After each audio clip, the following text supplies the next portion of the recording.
আমি elevator education থেকে Souvik sir কথা বলছি। আমি প্রথমেই যেটা বলতে চাই যে তোমরা হয়তো অনেকেই এমবিএ করছো, কেউ হয়তো ম্যাকআউট থেকে এমবিএ করছো, কেউ বা ক্যালকাটা ইউনিভার্সিটি থেকে করছো, কেউ যাদবপুর থেকে করছো, কেউ কল্যাণী থেকে করছো, কেউ বার্ডওয়ান থেকে করছো, কেউ ওয়েস্ট বেঙ্গল স্টেট ইউনিভার্সিটি থেকে করছো। যে ওয়েস্ট বেঙ্গলে যেখান থেকেই এমবিএ করো না কেন, এমবিএর পড়তে গিয়ে যে প্রফেশনালিজম ব্যাপারটা, মানে পড়ার যে ব্যাপারটা, সেটা যদি তোমরা ঠিকঠাক করে না পড়ো, তাহলে যেখান থেকেই যে কলেজ থেকেই যত পয়সা দিয়ে পড়ো না কেন, তুমি কিন্তু ভালো চাকরি পাবে না। এমবিএ মানে একটা কর্পোরেট প্রফেশনাল, সেখানে তোমাকে ডেলি কলেজ যেতে হবে, ডেলি তোমাকে একদম টাইম পাংচুয়ালিটি নিয়ে ক্লাস করতে হবে। দরকার হলে যদি তোমার সাবজেক্টগুলো মানে ভালো করে না বুঝতে পারো, অন্য কোনো কলেজের বাইরেও অন্য কোনো প্রফেশনাল লোকের গাইড নিতে হবে। তুমি যদি ফাইন্যান্স স্পেশালাইজেশান নাও, তাহলে তোমার অ্যাকাউন্ট ফাইন্যান্সের ওপর তোমাকে দখল রাখতে হবে। তুমি যদি এইচআর নাও, তোমাকে এইচআর লিভার ল জানতে হবে, কমিউনিকেশান স্কিল ভালো থাকতে হবে। তো প্রত্যেকটা জায়গাতেই স্কিল লাগবে। যারা সেলস মার্কেটিং নেবে, তাদের কনভিন্সিং স্কিল ভালো থাকতে হবে, কনফিডেন্স লেভেল ভালো থাকতে হবে সেলসের, তবে নিতে পারবে।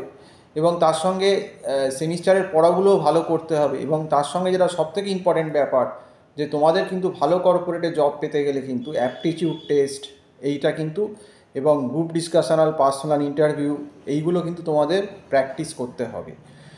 কাজেই সেমিস্টারের পেপারগুলো, ইকোনমিক্স, স্ট্যাট, যেগুলো ফার্স্ট ইয়ারে কমন থাকে, accounts, operation management, operation research, financial management, এগুলো তো ভালো করে পড়তেই হবে। কারণ কোনোভাবে যদি এমবিএ সেমিস্টারে পড়ার সময় সাপ্লি এসে যায়, সেক্ষেত্রে কিন্তু কলেজ ক্যাম্পাসের ক্ষেত্রে অসুবিধে হয়ে যায়। অনেক ক্ষেত্রে কোম্পানি কিন্তু, কিছু কিছু কোম্পানি আছে যারা ভালো, যারা কিন্তু সাপ্লি ক্যান্ডিডেট নিতে চায় না। মানে ধরো তোমার ফার্স্ট সেম বা সেকেন্ড সেমে সাপ্লি আছে, তুমি থার্ড সেমের পর ইন্টারভিউ কোনো ক্যাম্পাসিংয়ে বসেছো, অথচ তোমার দেখা গেল যে তুমি ফার্স্ট সেমে সাপ্লি চেয়েছিলে বা সেকেন্ড সেমে একটা সাপ্লি আছে, তখন কিন্তু মুশকিল হয়ে যায়। আর অনেক ক্ষেত্রেই যতক্ষণ না তুমি সাপ্লিটা ক্লিয়ার করতে পারছো, ফুল সার্টিফিকেটটা নিয়ে যেতে পারছো, ততক্ষণ পর্যন্ত বেশিরভাগ কোম্পানি তোমাকে এমবিএ গ্রেডে স্যালারি দেবে না।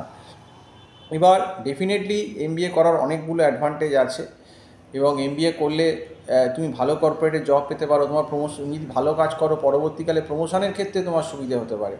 কিন্তু সবই ঠিক আছে, কিন্তু ব্যাপারটা হচ্ছে ওই যে বললাম, যে প্রফেশনালিজম দেখাতে হবে, টাইম টু টাইম চলতে হবে, টিচারদের সঙ্গে চলতে হবে, প্রাইভেট টিউটারদের সঙ্গে চলতে হবে, তোমাকে রেগুলার কলেজ যেতে হবে, পাংচুয়াল হতে হবে, তবে কিন্তু গিয়ে তুমি কিন্তু একটা জায়গায় দাঁড়াতে পারবে।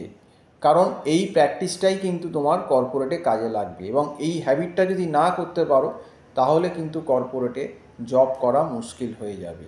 তোমাকে যেমন সেমিস্টারের পড়াগুলো একদম সঠিকভাবে করতে হবে গাইডেন্স নিয়ে, তার সঙ্গে তোমাকে রেগুলার কলেজ অ্যাটেন্ড করতে হবে, প্রেজেন্টেশন স্কিল বাড়াতে হবে, কমিউনিকেশান স্কিল বাড়াতে হবে।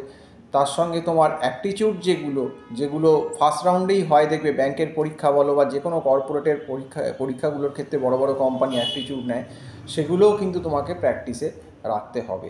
তাহলেই কিন্তু তুমি এই একটা অ্যাজ এ নর্মাল এমবিএ, মানে মিডিওকার যারা এমবিএ, যারা আমরা টায়ার 2 বা টায়ার 3 লেভেল কলেজ থেকে এমবিএ করছি ওয়েস্ট বেঙ্গলের, তাহলে কিন্তু তবেই তারা ভালো জব পাবে। কারণ সবাই তো আর আইআইএম আহমেদাবাদ বা আইআইএম ক্যালকাটা এগুলো একদম টপ গ্রেডগুলো পাবে না। তো অনেকেই আছে যারা টায়ার 3 কলেজ থেকেও এমবিএ করে, তো তাদের কিন্তু জব পাওয়ার ক্ষেত্রে এই ক্রাইটেরিয়াগুলো কিন্তু মেনটেন করতে হবে, তবেই কিন্তু ভালো প্লেসমেন্ট পেতে পারবে। তো যাই হোক, আমাদের এলিভেটর এডুকেশান এমবিএদেরও গাইডেন্স দিচ্ছে, টিউশন দিচ্ছে, সেমিস্টার টিউশন কর্পোরেট লেভেলের মতো করে তৈরি করছে। যদি তোমাদের এমবিএর কোনো রকম কোনো টিউশন লাগে, আমার যে নাম্বারটা দেওয়া রয়েছে 9831044518, এই নাম্বারে কল করে আমার সঙ্গে যোগাযোগ করতে পারো বা হোয়াটসঅ্যাপ করতে পারো। তো আজকে এই অবধি বলেই শেষ করছি। নমস্কার।